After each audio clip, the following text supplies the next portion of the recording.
Halo Ko Andi. Halo, Pak Chandra, thank you untuk penjelasan tentang dividennya, mantap. Ya. Silakan Ko Andi untuk materinya. Oke, thank you.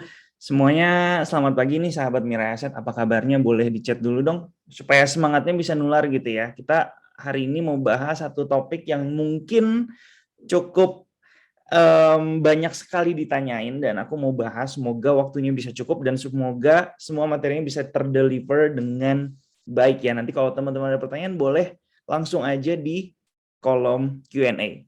Jadi aku izin share screen dulu ya. Oke, yang chat yang masuk udah banyak banget. Sebelumnya nih, apa kabarnya portofolio kalian di minggu kemarin?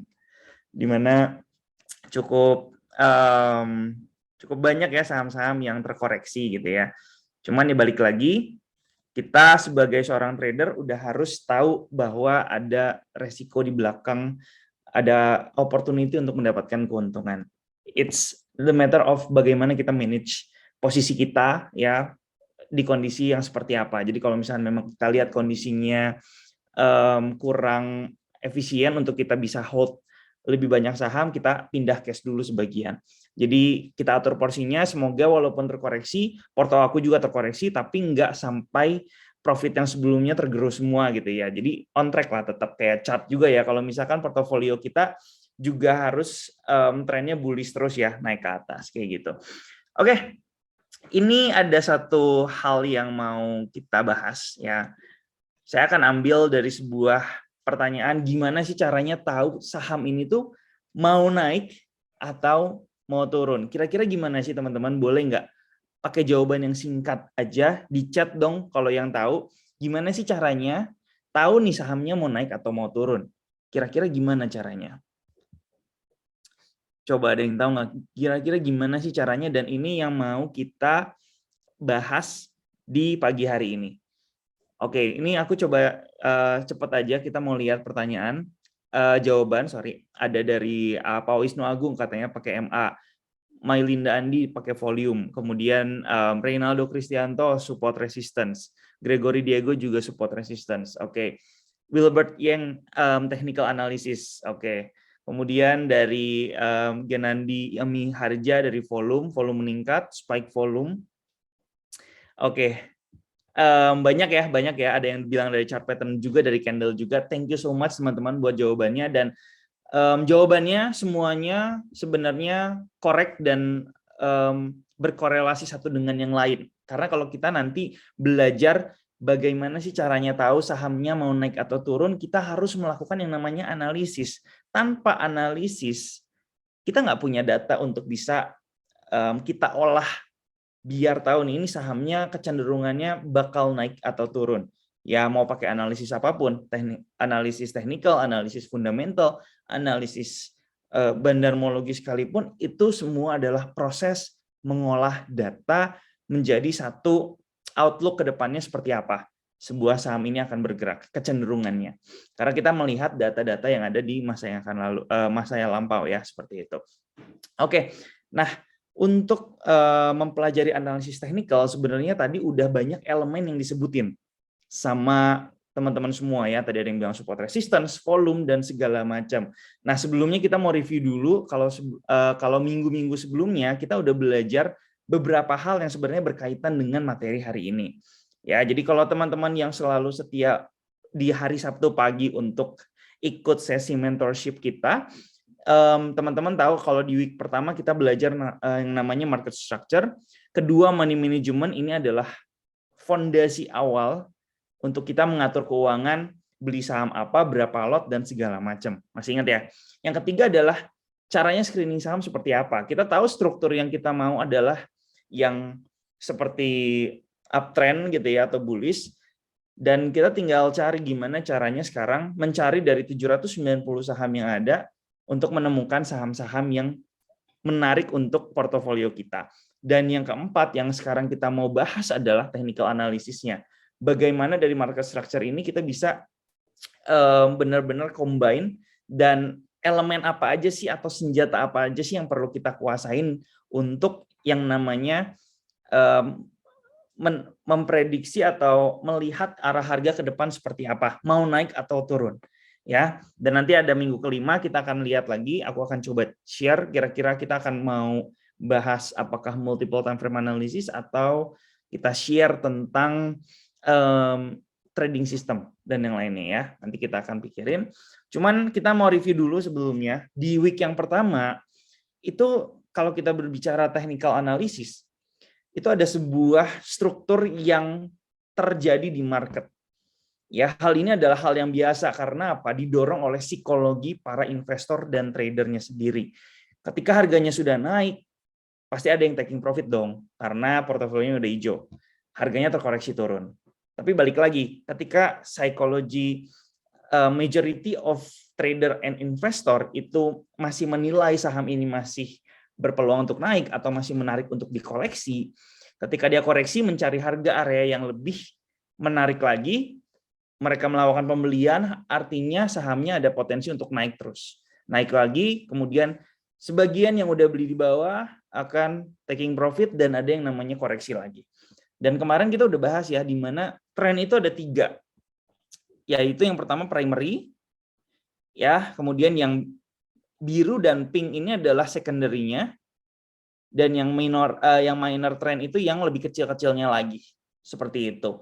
Dan kita juga udah bahas ideal buy area-nya di mana ketika secondary trend-nya sudah reversal. Ya.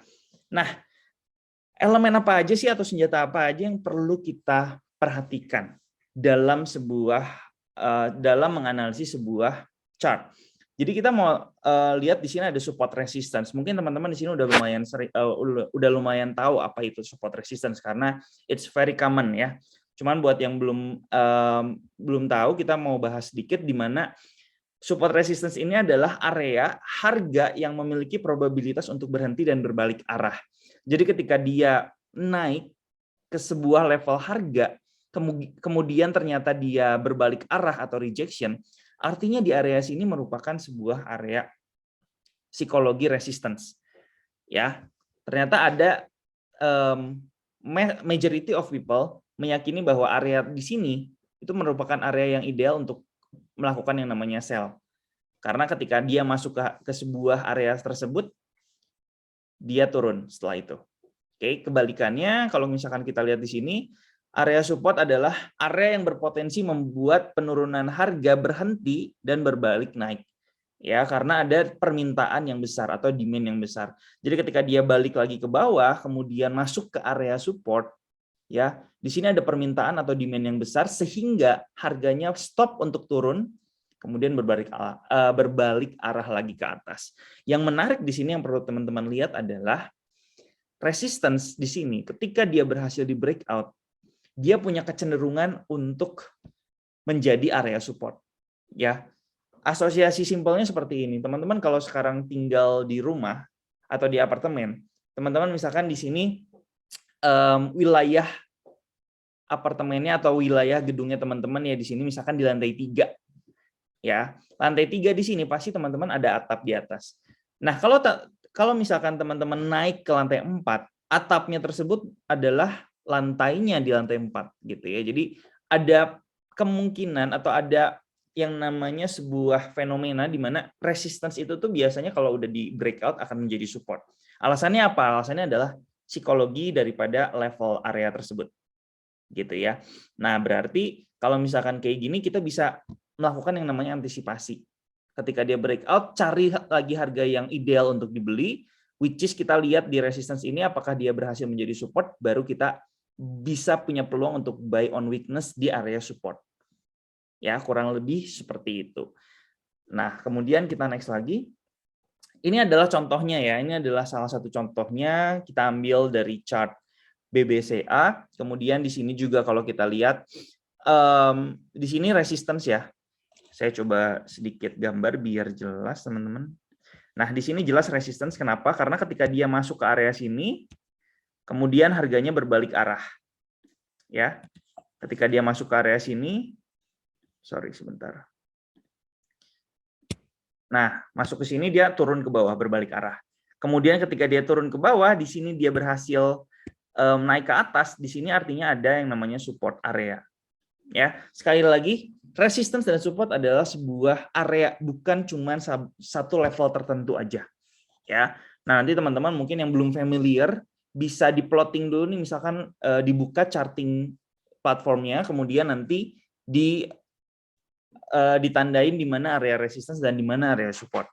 Teman-teman kalau lihat di sini, ketika di sini masuk area resistance dan harganya kembali naik ke area resistance, ya ini adalah area resistance, terjadinya lagi penolakan di area tersebut. Kenapa? Karena majority of people udah menyadari bahwa sebelumnya di harga sekitar, misalkan di sini 7.000 ya, di harga sekitar 7.000, sebelumnya ketika saham BBCA ini naik, dia turun ke bawah. That's why ketika second chance saham BBCA ini naik lagi ke area tersebut, ada psikologi yang mengatakan bahwa ini kayaknya udah harganya udah lumayan tinggi dan saatnya untuk taking profit. Akhirnya harganya turun lagi ke bawah. Turunnya kemana? Turunnya adalah ke area support. Nah, teman-teman perhatiin di area yang ada di sini. Ya, di area yang ada di sini terjadi banyak sekali yang namanya rejection. Ya, di sini satu, ketika naik reject. Turun lagi, ketika naik lagi reject. Ya, artinya ini adalah area resistance. Kemudian ketika dia di breakout di sini, turun lagi ini sempat menjadi support. Naik lagi, di sini tembus lagi, kemudian di sini naik lagi, ini ada kecil dan tipis ya. Ini adalah area resistance lagi, turun lagi, naik lagi. Ya, jadi resistance dan support itu bisa jadi sebuah area gitu ya.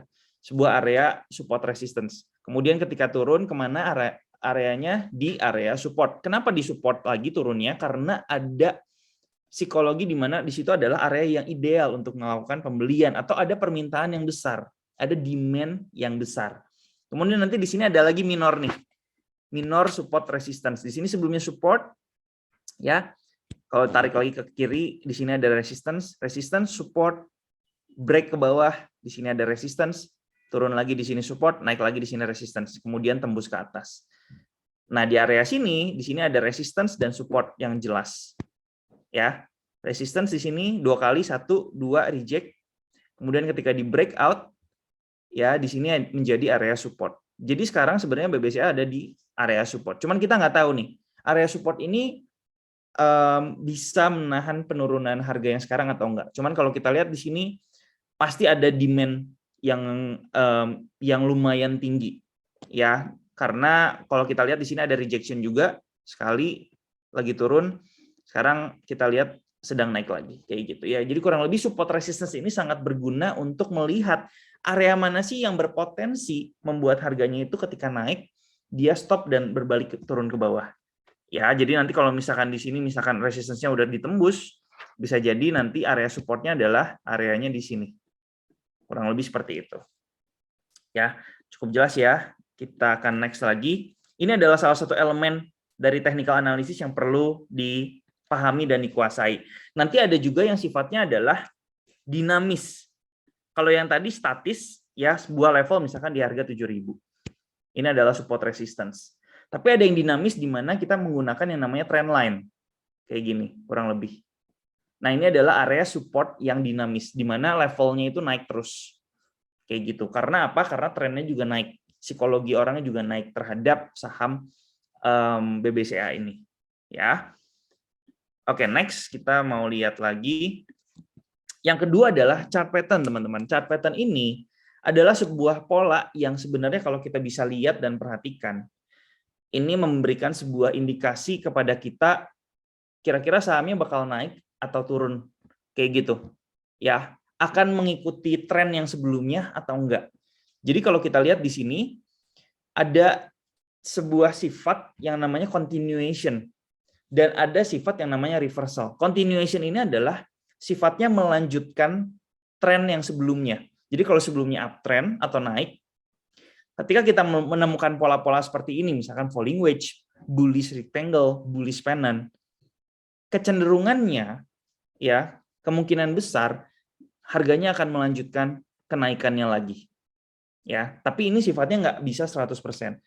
Ya, tapi most of the time, misalkan 80% ke atas, kalau kita lihat ada yang namanya falling wedge, kemungkinan besar ketika dia breakout, dia akan naik ke atas. Kalau yang di bawah sini rising wedge, bearish rectangle, bearish pennant, ini ketika sahamnya strukturnya lagi bearish. Ya, Kemudian reversal di sini itu kalau kita lihat ada yang namanya double top dan head and shoulder. Ketika sahamnya naik ketemu double top, ini kita udah harus antisipasi. Ya. Karena kalau neckline-nya dijebol atau turun ke bawah, ini biasanya dia akan berbalik arah dari naik menjadi turun. Sama dengan head and shoulder. Sebelumnya kalau kita lihat strukturnya adalah high, higher low, higher high. Dan di sini kalau kita lihat strukturnya udah mulai ketemu lower high di sini, ya high-nya kan lebih rendah dari yang sebelumnya. Dan kalau neckline-nya ditembus ke bawah, ini ada potensi arahnya berbalik turun ke bawah. Ya, dan ini juga rising wedge, ketika rising wedge-nya semakin naik tapi momentumnya semakin kecil ya. Kalau kita lihat ini semakin naik harganya membuat higher high, higher low, higher high, higher low, higher high, higher low, tapi momentumnya sebenarnya semakin kecil. Artinya udah nggak banyak lagi yang melakukan transaksi di situ. Atau sudah overbought, jenuh beli. Ada potensi harganya akan turun ke bawah. Ya, ini juga sama kondisinya ketika dia turun. Gimana caranya kita tahu dia mau berbalik arah naik ke atas adalah melihat adanya pola-pola tersebut. Double bottom ketika harganya turun, naik. Inverse head and shoulder juga sama, ketika kita lihat ada seperti crown terbalik di bawah, ada potensi ketika dia break dari neckline, dia naik ke atas. Ya, jadi ini bisa jadi sebuah guideline atau teman-teman nanti bisa save atau cari di Google juga banyak ya untuk chart pattern seperti ini. Mungkin di trading room teman-teman bisa di print kemudian ditempel biar ingat, dan kalau misalnya mau tahu ini kira-kira polanya seperti apa ya di market sekarang, bisa dilihat kayak gitu. Nanti kita belajar gimana cara mengaplikasikan reversal dan continuation pattern ini ya. Kalau bilateral ini juga sebenarnya mirip-mirip, dan kecenderungannya adalah dia mengikuti tren yang sebelumnya. Kenapa? Karena tren itu tidak mudah berubah. Jadi kalau bilateral pattern ini ada potensi sahamnya bisa naik dan bisa turun, tergantung dia break-nya di mana. Ya, dia break-nya ke bawah. Di sini kalau misalkan break ke bawah, artinya dia harganya akan turun.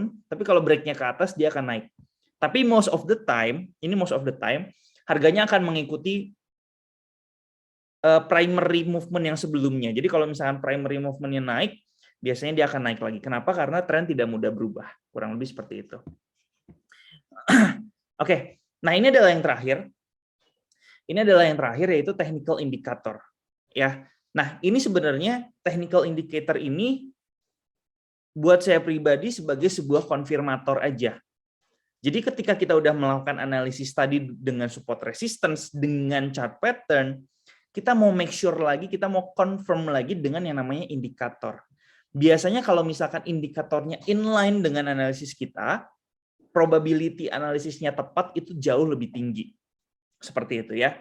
Jadi biasanya saya pakai ini di terakhir untuk finishing aja sih. Finishing daripada analisis saya sebelumnya, kita mau cek apakah sesuai apa enggak dengan momentum, dengan indikatornya kurang lebih. Jadi kalau kita berbicara technical indikator itu ada dua. Sifatnya adalah tren dan momentum indikator. Kalau tren ini tujuannya untuk melihat tren sebuah saham, which is kita sebenarnya udah bisa melihat tanpa adanya indikator. Ya, week pertama kita udah belajar hal itu. Jadi kalau contoh-contoh tren indikator itu adalah moving average dan parabolic SAR, dan masih banyak yang lain sebenarnya. Yang kita mau bahas sekarang adalah momentum indikator, di mana kita mau melihat momentum sebuah saham dan melihat divergence. Ya, jadi ini adalah fungsi daripada momentum indikator. Jadi jangan kebalik. Melihat tren sebuah saham kita pakainya momentum indikator. Jadi sebuah indikator itu diciptakan sesuai dengan fungsinya, kita mau ngapain. Kayak gitu ya. Jadi kalau kita mau lihat tren, pakailah tren indikator. Ya, kalau kita mau mandi buat muka gitu ya, pakai sabun muka. Kalau buat badan pakai sabun badan. Jadi jangan kebalik fungsinya. Kemudian nanti kita belajar lihat divergence itu apa, dan contohnya banyak, ada RSI, MACD, stochastic. Cuman di sini saya lebih sering pakai MACD dan lebih terlihat lebih mudah aja pakai MACD. Jadi kita akan bahas pakai MACD ya. Sebenarnya banyak banget yang lain yang bisa kita gunain juga untuk momentum indikator. Nah, nanti kalau misalkan kita lihat di MACD, itu akan ada dua line seperti ini. Yang satu biasanya kita sebut dengan phase ya. garis yang fast atau line yang lebih cepat gitu ya, lebih sensitif, yang satunya lagi yang lebih slow. Ketika dia harganya bergerak, nah biasanya suka ada yang namanya perselisihan ya, bukan persilangan atau cross. Nah biasanya kalau misalkan crossingnya itu dari bawah ke atas, kita sebut dengan golden cross. Biasanya ini adalah signal bahwa harganya mulai ada potensi untuk reversal. Kemudian di sini dead cross dari atas ke bawah. Ya, nanti kita lihat ada MACD, ada 2 line seperti itu. Ini artinya ada sebuah signal sebenarnya yang di-create daripada formulasi indikatornya untuk melihat ini harganya udah mulai ada indikasi turun. Ya, cuman nggak 100%, tergantung trennya juga. Nah, yang terakhir ada divergence. Ini yang biasanya suka saya lihat.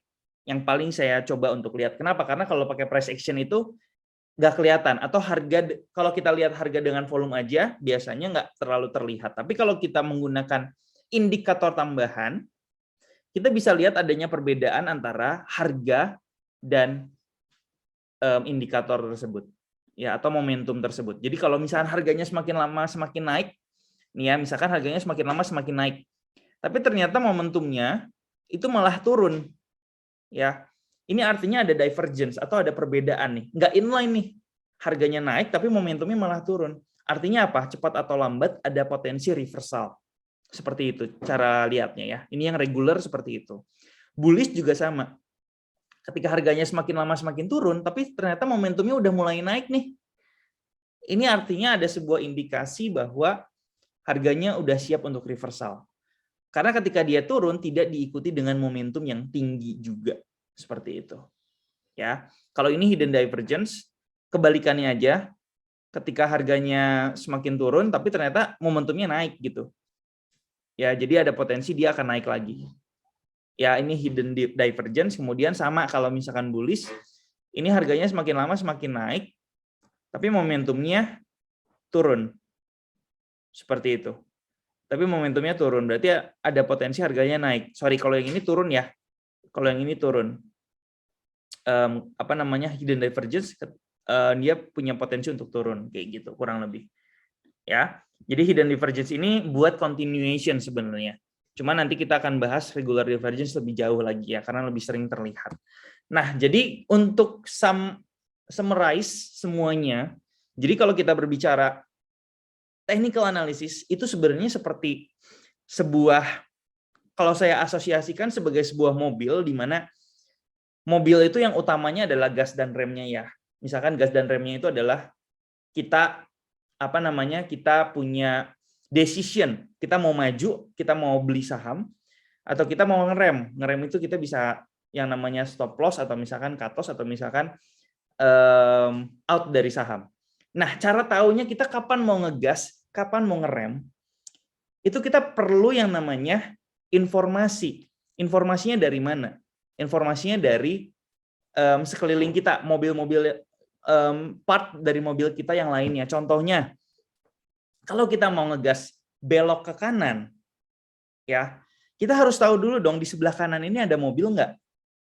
That's why kenapa kita perlu yang namanya spion kanan, ya. Jadi kalau kita mau belok kanan, kita mau lihat dulu spion kanan. Di sebelah kanan itu kosong atau enggak. Kalau kosong, kita bisa dengan aman belok. Tekan gas untuk belok kanan. Ya. Tapi kita nggak perlu lihat spion kiri. Kenapa? Karena kita nggak perlu informasi yang ada di sebelah kiri. Karena tujuannya kita mau belok kanan. Kayak gitu. Jadi sama, elemen technical analysis ini kalau ditanya apakah perlu digunakan semua, jawabannya adalah tergantung kebutuhan. Kita perlu nggak untuk melihat 1-2 hal yang lain? Kalau kita nggak perlu informasi tersebut, nggak perlu juga. Untuk mempersingkat proses analisisnya aja. Biasanya seperti itu. Jadi, cara tahu sahamnya naik atau turun, pertama pasti kita cari yang uptrend. Ini kalau misalkan gimana cara tahu sahamnya mau naik ya? Pertama cari yang uptrend. Kedua, plotting dulu nih support resistance-nya di mana. Kemudian yang ketiga, perhatikan chart pattern-nya. Nanti kalau di primary, ini kalau di sini primary kita mau lihat continuation-nya. Tapi kalau di secondary kita mau lihat reversal-nya ada nggak. Kalau misalkan ada di sini, itu adalah sebuah sign yang ideal buat kita bisa trade di situ. Ya. Dan yang terakhir nanti konfirmasi lagi dengan yang namanya divergence. Ada nggak divergence yang terlihat? Kalau ada divergence yang terlihat, itu akan membuat satu analisis itu akan semakin confirm lagi. Sedikit contoh aja, misalkan di sini kan kalau kita lihat nih, primary-nya kita mau lihat di sini ada yang namanya continuation. Jadi ketika dia naik, misalkan di sini membentuk yang namanya bullish flag.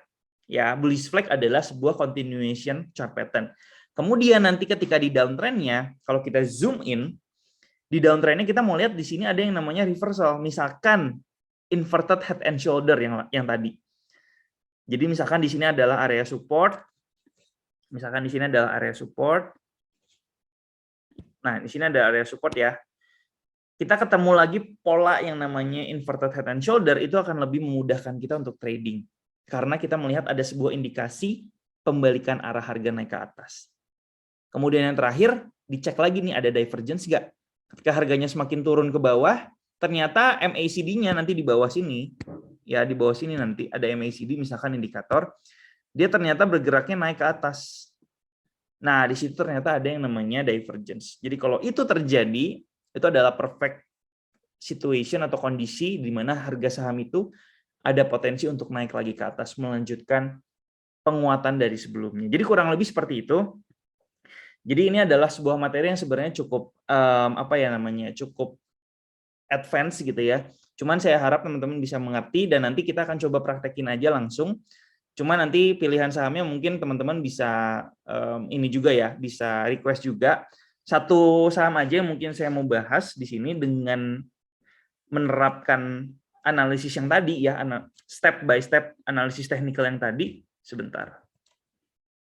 Saya share screen dulu.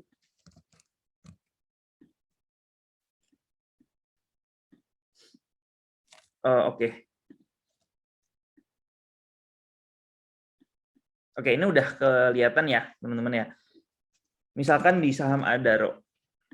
Ini adalah perfect entry ya, atau perfect setup yang kemarin kita temuin sebenarnya. Nah, di Adaro ini, saya clear dulu ya. Saya clear dulu. Nah, di Adaro ini, kita bisa lihat sebelumnya, di weekly ya, kita lihat weekly dulu karena kita mau lihat time frame yang lebih besar, kondisinya seperti apa. Sebelumnya di weekly di sini udah ada yang namanya sebuah perubahan struktur nih. Misalkan kita anggap aja kayak gini ya. Sorry, ini harusnya ke sini.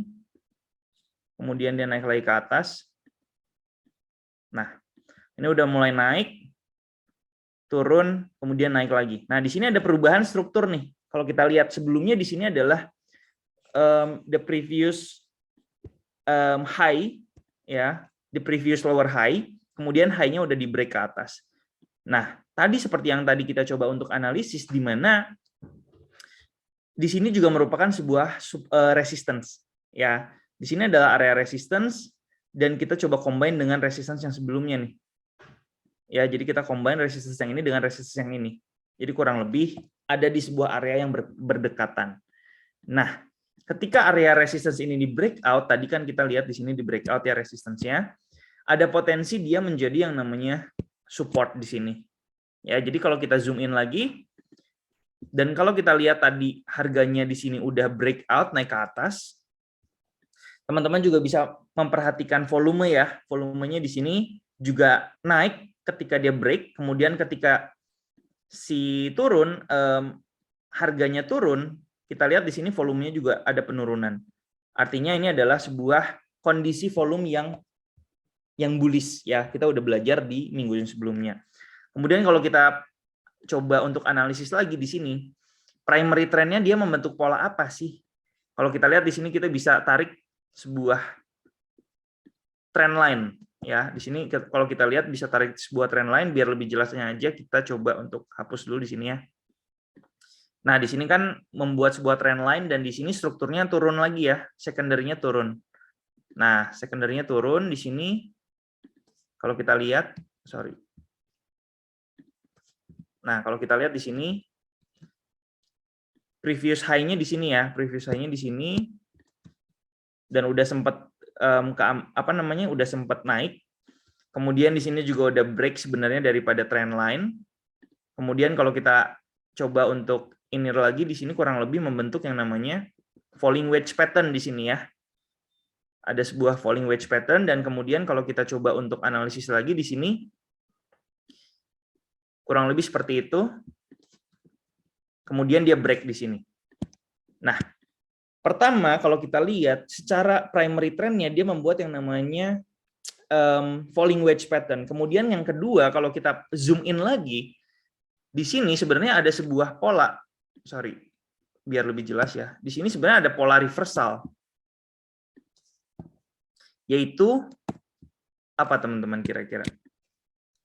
Kita bisa ambil ini ya. Inverted head and shoulder ternyata di sini. Nah, kurang lebih di sini. Ini adalah reversal. Ini adalah reversal pattern yang tadi kita belajar. Reversal pattern ada di sebuah support. Artinya ada perubahan daripada secondary trend-nya. Dia udah siap naik lagi ke atas. Ya, dan yang terakhir kalau kita mau konfirmasi lagi, kita bisa pakai MACD. Ya, moving average convergence divergence. Nah, di sini kalau kita lihat dia udah melakukan yang namanya golden cross juga nih. Di sini golden cross ya, crossing dari bawah ke atas. Yang tadi itu adalah indikasi pembalikan arah harga juga. Momentumnya berubah juga menjadi naik di sini nih. Ya, di sini udah crossing, dan divergence-nya kok nggak kelihatan ya kok ya, karena crossing-nya cuma satu doang di sini. Ya. Nah, kalau misalnya nggak kelihatan, kita bisa zoom in. Kenapa zoom in? Karena secondary trend-nya itu biasa jauh lebih jelas ketika ada di time frame yang lebih kecil, kayak gitu ya. Momentum daripada secondary trend-nya biasanya itu adalah gambaran cerminan time frame yang lebih kecil lagi. Jadi kalau kita perhatikan di sini, ini ada yang namanya divergence. Kalau kita lihat di sini, harganya terus membuat yang namanya lower low di sini, tapi ternyata secara momentumnya si Adaro ini udah naik atau membuat yang namanya higher high. Di sini higher low. Artinya di sini ada divergence. Ya, kalau kita lihat di sini areanya membuat yang namanya kenaikan. Jadi itulah yang akhirnya menjadi satu skema yang perfect untuk melihat kapan harga saham siap untuk naik dan kita siap untuk masuk atau entry. Jadi kurang lebih seperti itu. Nanti kalau misalnya ada further question bisa ditanyain. Ya, saya balikin ke Mas Chandra. Silakan. Oke, mantap ya, sudah detail bersama dengan contoh sahamnya langsung ya, langsung ke praktek nih. Berarti ini technical indikator teknikal berarti sebagai cara terakhir ya dalam screening saham Kak Indi?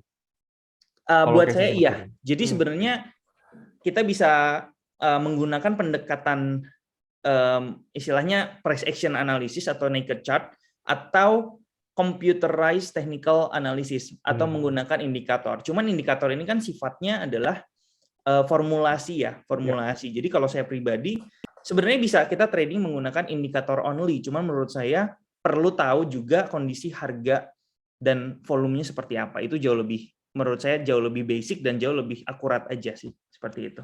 Oke, mantap. Nah, kita langsung masuk ke Q&A aja ya, Ko Andi ya. Boleh. Dan